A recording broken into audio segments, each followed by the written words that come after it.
কোন কলমে লেখছো বিধি বাক্যটা বলো আমার সুখ লেখার কালি ছিল না বুঝি তোমার।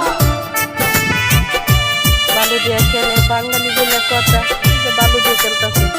কোন কলমে লেখছো বিধি ভাগ্যটা বলো আমার সুখ লেখার কালি ছিল না বুঝি তোমার।